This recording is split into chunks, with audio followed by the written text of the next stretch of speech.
Yo, what's up mga kaibigan? Nalina tayo magkwentuhan. Game 1 laban sa Clippers ay natambakan ang Dallas Mavericks ng 29 points at tatapos ang game na 12 points ang lamang ng Clippers sa kanila. Game 1 laban sa OKC ay tinambakan din ng OKC ang Mavs at umabot sa 25 points ang biggest lead nito. Natapos ang game na hawak ng OKC ang 22-point lead. Kahapon sa Game 1 ng Celtics at ng Mavs ay umabot sa 29 points ang biggest lead ng Celtics at natapos ang game na 18 points ang lamang ng East Champion sa kanila.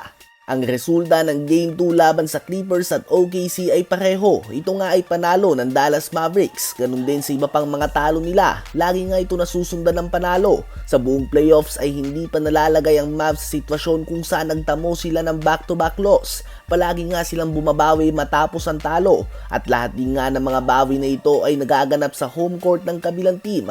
At nagpapakita nga ito na matinding adjustment si Jason Kidd at ng kanyang coaching staff. Ganun pa man, isang bagay nga ang tiyak na dihamak na mas malakas nga ang Celtics sa OKC at Clippers. Habang ang Celtics naman ay kabaliktaran nga ng Mavs dahil palagi silang panalo sa Game 1. Ngunit kung ang Mavs nga ay wala pang talo sa Game 2 ngayong playoffs, ang Celtics ay wala pang talo sa Game 1. At kung natalo nga ang Mavs sa Game 1 ng first round and second round, ang Celtics naman ay natalo din sa Game 2 ng first round and second round. Sa ngayon ay hindi pa nga natin alam ang magiging resulta ng Game 2 ng finals. Ganun pa man ay tiyak nga na muling masusubukan ang paggawa ng adjustment si Jason Kidd at ng kanyang coaching staff. Obviously, madami nga ang kailangan gawan ng adjustment ng Mavs. Una ay ang very obvious. Pinunto ko na ito noon. Paano mo dedepensahan ang 5-out offense ng Celtics? Paano magiging epektibo sa depensa si Derek Lively at Daniel Gafford kung nasa labas sila ng pinta dahil sa 3-point shooting ni Porzingis at Al Horford?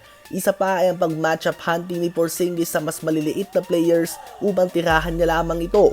Ang single coverage defense ng Boston Celtics. Ibig sabihin nito ay wala ngang blitz or double team kay Kyrie Irving at Luka Doncic. Kaya naman ang resulta nito ay 1 assist lang nga nagawa ni Luka at 9 assist lamang sila as a team. Ibig sabihin ay kailangan na humanap ng paraan ni Jason Kidd na malibre at mahanapan ng pwesto sila PJ Washington at maging epektibo si Gafford at Lively nang hindi lang umaasa na malilibre ito dahil ang tao nila ay tutulong kay Doncic o kaya naman kay Kyrie Irving.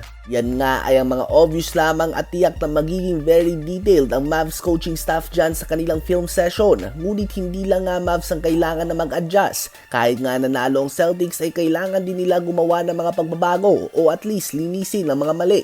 Dahil matapos ang 37-20 first quarter run nila, ang second quarter to fourth quarter ay nagkaroon na tayo mga kaibigan ng dikit na score, 70-69. 1 point lead lamang para sa Celtics at 47-44 naman sa second half in favor of Mavs. Kung hindi nga nagkaroon ng bad start ng Mavs ay dikit ang game na ito. Kaya naman excellent game nga ang pinakita ng Celtics, subalit there is always room for improvement. Ano ba ang masasabi nyo tungkol dito?